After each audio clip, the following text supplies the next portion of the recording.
natin ng konti.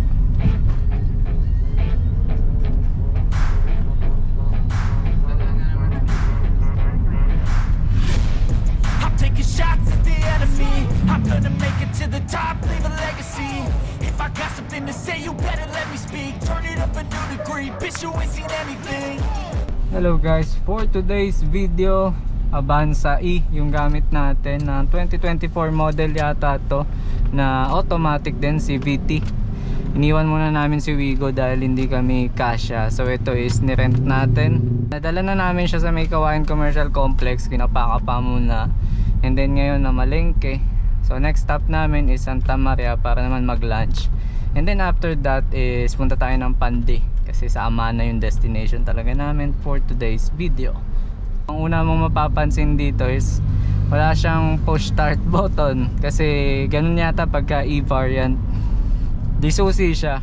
Chinek ko pa sa YouTube kung paano yun, di ko napansin na di pala di push start button to. Ang kagandahan lang dito is eto, yung nandito sa gilid, no, pang, di ba pagka ano, parang blind spot yung part na yun eh. Then inarkila natin to ng 36 hours. Ang price niya is 4.5 kasama yung delivery and pick up. So pwede na din. Sa umpisa medyo nakakakaba, syempre mas mahaba to kaysa sa Wigo natin, pero makakasanayan din naman, I guess. Kahit saglit ko pa lang siya dinodrive. Medyo iba lang syempre pagdating sa pagpa-parking kasi mas mahaba to. Sa driving naman almost parehas lang. Parang mas malambot nga lang yung Wigo ko dito, yung steering nya. For 7 to 8 people, para sa akin okay siya, pero medyo masikip na yung ano, yung trunk nya. Dito nabitin kami, konti lang na ilagay namin gamit, may mga naiwan pa nga kasi maliit na, kasi puno kami. 8, tapos naka ano pa kasi yung baby ko, naka car seat, kaya parang isang tao din yung ano nya, yung kino-consume niya na upuan. Tapos sa trunk yun, konti lang yung gamit na nadala namin, kaya yung ibang mga gamit kalong-kalong na lang. Siguro kung 7 people lang eh, saktong-sakto makakapaglagay kayo ng space talaga para sa gamit. Pero pag sinagad nyo siya ng 8, medyo ano, alangani. Tapos ewan ko kung ganito talaga yung salamin nito, pero mukhang pinalitan siya nung may-ari. Ang ganda nung salamin niya, kitang kita mo pati yung mga blind spot mo. So baka nagkaroon tuloy ako ng idea, baka palitan natin yung Wigo natin ng ganyan. Then isa pa pala na napansin ko so far is yung side mirror niya retractable ba in term doon, na kapag ka nilock mo yung kotse, tapos nakaset siya ng auto dito sa ano, sa gilid mo, automatic siya magpo-fold kapag ka nilock mo, and then mag-unfold kapag ka nan-lock mo. So papuntang Santa Maria, dito na kami dadaan sa Philippine Arena.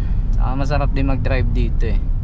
So ito sana yung supposed to be Zambales, na naging Amana Water Park na lang dahil madami kaming ano kino-consider, kaya hindi kami natuloy mag Zambales. Pero okay na din. Kaya ang importante is ano, magkakasama kami ngayong araw na to at sa pagsalubong ng aking kaarawan. Pero ito, POV tayo ngayon ng Philippine Arena. Naalala ko nung una ako nagko-content ng Wigo POV, dito din natin siya ginamit.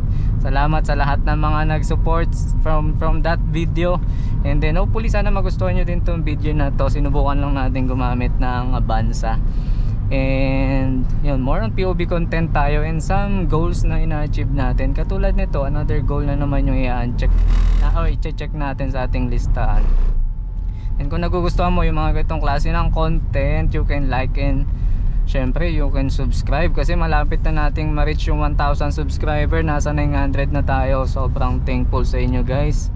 Kung may mga question kayo dito sa Avanza, I'm not sure kung masasagot ko siya, kasi ilang araw lang naman namin tong mahawakan. Kaya I'm not sure. Siguro kung ano lang yung may experience ko, tas may tanong kayo, susubukan natin sagutin. Sa driving, kung galing ka sa Wigo, hindi ko siya dapat kino-compare, pero okay siya i-drive, masarap. Kasi automatic naman, no? Kakaiba lang yung ano niya, yung dito sa gear shifter niya, parang may option siya to use manual. Ang alam ko ganun yun eh.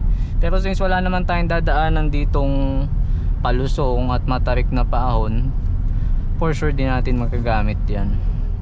Tapos may reverse cam din siya. Siguro dahil e-variant to, wala tong built-in na dash cam. Yun yung mahalaga din kasi yun eh. And now we're here at Philippine Arena. Sana mukhang hindi naman tutok yung araw. Sana maganda yung capture natin sa video natin.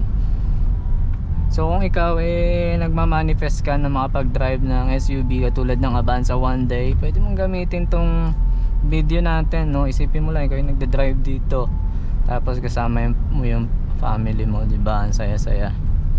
Yun yung kulang sa Wigo namin, hindi namin siya magamit na kompleto kami. Pero yun nga, kasi isang factor din yun kapag ka magde-decide yan bumili ng sasakyan. Siguro kung lagi kayong aalis sa family, go for a bigger one katulad nitong SUV. Pero kung madalang lang naman, I think okay na yung pang pamilya nyo lang, no? Katulad ng mga sedan, hatch or hatchback, pwede na. Then gayahin mo na lang kami. Kung trip mo lang, mag-rent ka na lang kapag kailangan nyo ng mas malaking sasakyan. Pero syempre I guess hindi din kasi ganun kadaling mag-rent, diba? Syempre hindi ka din naman kagad confident na kaya mong i-drive yung i-rent mo, lalo na kapag galing ka sa maliit na sasakyan or beginner driver ka, tapos malaki yung ida-drive mo kagad. Kaya dapat pag-aralan nyo din yung markiline yung sasakyan. Katulad nito, nagtingin-tingin muna ako ng mga video. Ano ba yung mga dapat kong malaman dito bago ko siya inarkila. Ang nakalimutan ko lang yun sa push start button.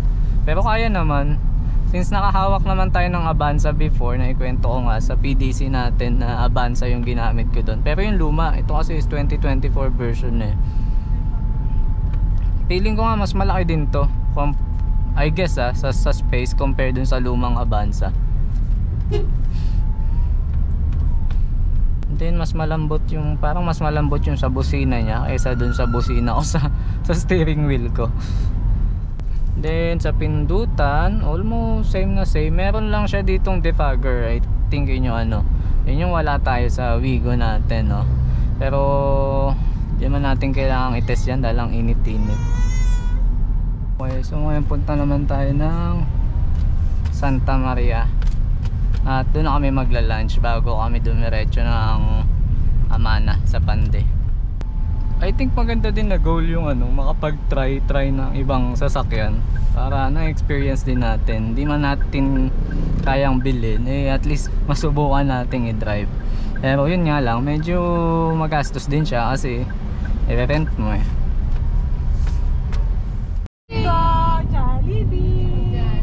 Ito maganda parking dito sa Jollibee Santa Maria kasi maglalakad lang tayo ng malayo. Reverse cam naman siya kaya malaking tulong. Okay, lunch muna kami. And tapos na tayong mag Jollibee.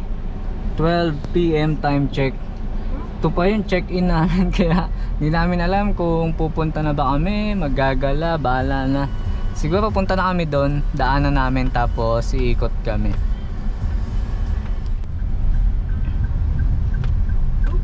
Grabe yun.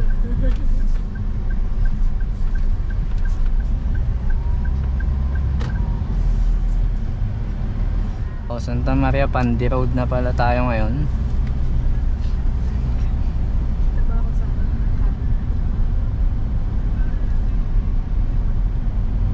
Okay siya, smooth naman siya i-drive. Yun lang yung masasabi ko. Walang ibang masabi, no? Pero yung Zambales na nasabi ko last time, tutuloy pa din namin yun. Pero baka around November, December or baka next year na. Mas masayin eh. Ang nakaka-enjoy kapag ganun is for sure yung travel. Pero baka mukhang mauuna si Wigo mag Zambales. Siguro kami munang 3. And then vlog natin, POV natin yung experience natin papuntang Zambales. For sure masaya yun. Medyo magastos kasi pagka rent dahil di naman pwedeng isang araw lang, pagod ka lang dun. So possible nun talagang mag-aarkila ka talaga ng sasakyan ng mga 2 days minimum para may pahinga ka din, saka ma-enjoy mo din yung pupuntahan nyo. So try natin si Wigo doon para hindi na natin kailangan mag-arkila ng sasakyan, saka para ma-experience din natin yung kalsada. And gas lang halos yung gastos natin doon, saka toll fee.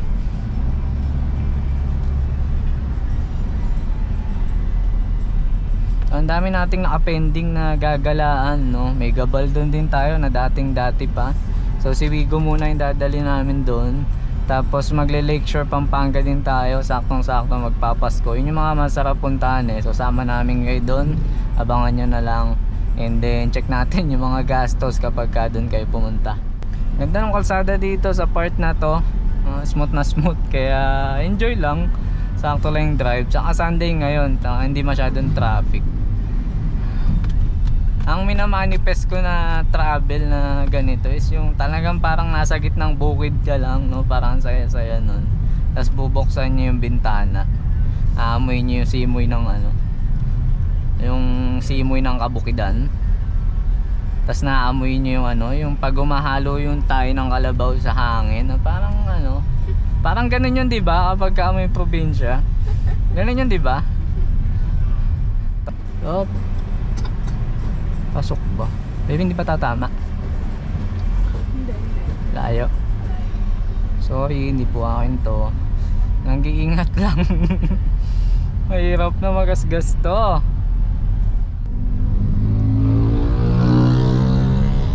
Ayan na, welcome to Pandi. May arko na ng Pandi. Itong trip talaga na to is ano, celebration of my birthday. Yung week before this day, talagang gulong-gulo ako kung paano ko ba i-celebrate yung birthday ko. Ano ba talagang gusto ko? Well, I guess ano, nasatisfy naman kahit pa paano yung wishlist ko. Gusto ko lang talaga is ano, may pag-drive, ay makagala, makapunta somewhere na kasama yung buong family. Medyo seto kompleto kami. So hindi naman ganun kahalaga kung nagsambales kami or nagpandi lang kami. Kasi nung minamanifest ko yung celebration na to, ito talaga yung isang hindi dapat mawala. Yung nagda-drive ako tapos sakay ko sila. Oy, Baka maiyak ka. ba't ako maiiyak? Kinikwento ko lang paano tayo maabot sa point na to. Kasi gusto ko talaga i-push yung Zambales, pero ang dami kong iniisip, no? Hindi ako familiar sa kalsada, kulang yung sasakyan. Dumating na nga din ako sa point na parang mag-hire na lang kaya ako ng ano, ng magda-drive, pero parang hindi yun yung gusto ko eh. Gusto ko yung nagda-drive. Daw nakakatakot kasi hindi naman tayo ganong nagda-drive dati ng ganitong mas malaking sasakyan, pero wala eh, minsan lang to eh. Kailangan mo talaga minsan mag-risk, no? Pagka kasi lagi kang takot eh, hindi mo alam ang mangyayari sa'yo. Yun ang sagabal sa happiness natin. Minsan sa pagliko napapaisip ako kung ano ba, mag-adjust ba ako. Kasi diba pagka sa Wigo, basta tumapat yung balikat mo dun sa kantuhan, pwede na eh. So dito parang pares lang naman halos, konting adjustment lang. Pero syempre tinitingnan ko mabuti, baka sumayad. Ito yata yung bagong resort, Sitio Antonio.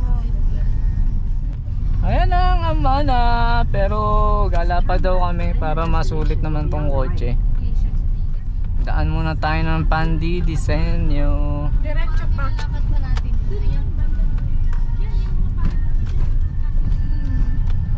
Ito na ba yun, yung Pandi Disenyo?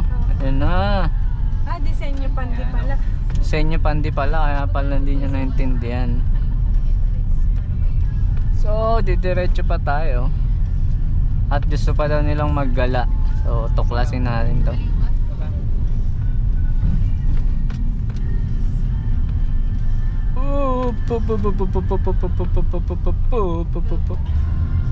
Pono na. Pandi pa kaya to? Medyo masarap na po. May nakita ako. May tapos na yata ang Puro green nakikita mo sa Ayan, balik na tayo ng Pandi. Makashoot tayo sa kanal. Saya nila.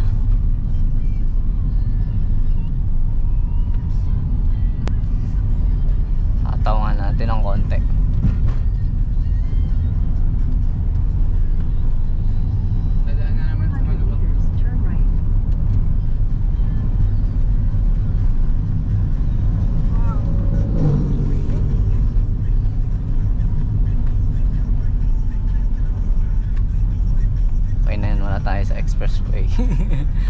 Ito ang kasarapan talaga kapag malaki yung sasakyan mo. Ito na tayo sa Amana.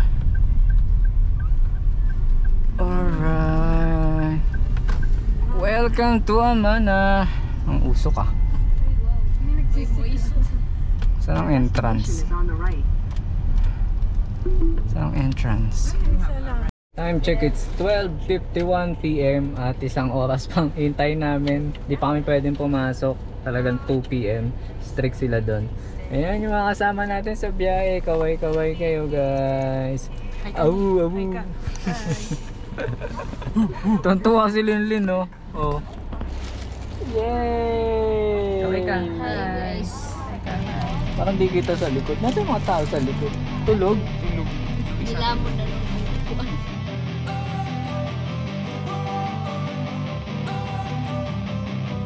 Don't wanna sleep in, cause I got something to prove. I gotta take what I hate and finally make a move. I think of you and all the shit you don't do. Well, I'ma make hella sure that I don't become you.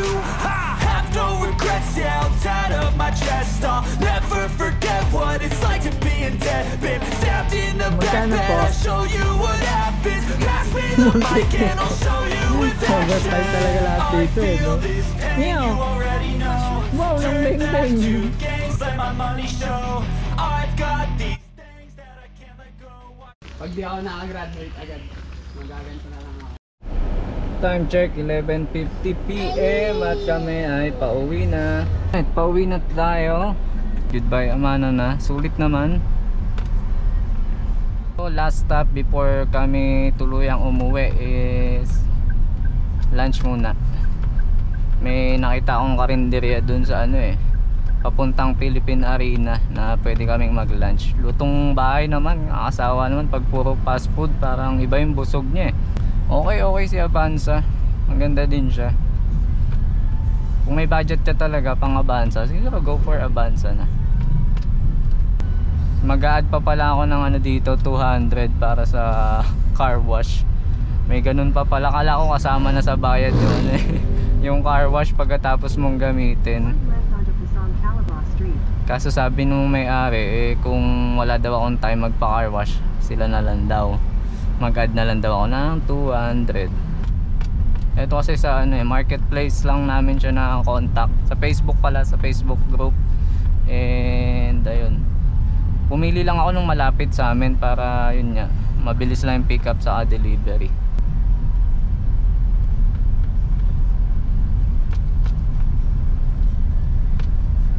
Itong part na to medyo pangat pero slight lang. Gusto ko pa sana tong sulitin pero wag na lang. Okay na siguro yun. Natatakot din ako baka magasgasan ko hindi naman kasi sa amin to. Na-miss ko na nga yung sasakyan namin. Iba pa din pagka sasakyan mo hindi na drive mo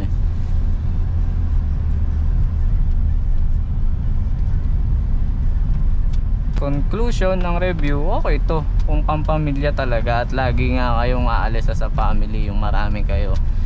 Hindi ko pala napakita kung gaano kami kasikip kasi 8 nga kami, tapos may mga gamit pa kami, syempre outing. Masikip siya. Kung 7 baka medyo maluwag. Kung 7 meron pang isang space for baggages, pero ngayon 8 kami with one including one toddler, medyo sikip. Sisikipan ako. Gusto ko dito yung busina, yung lambot kayang pindutin ng isang daliri. Yung sa akin kasi medyo matigas Thank you Pandi for another experience. I think maganda din content minsan yung nakaka-rent tayo ng ibang sasakyan tas nakakapag share tayo ng experience as a beginner. Laking tulong talaga na ito sa sasakyan kasi namin. Blind spot talaga itong part na to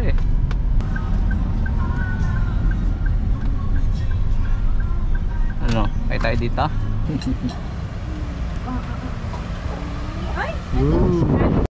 Alright, ayos yung kain namin dito. Lutong bahay, ang sarap ng mga ulam. And ngayon, pauwi na tayo.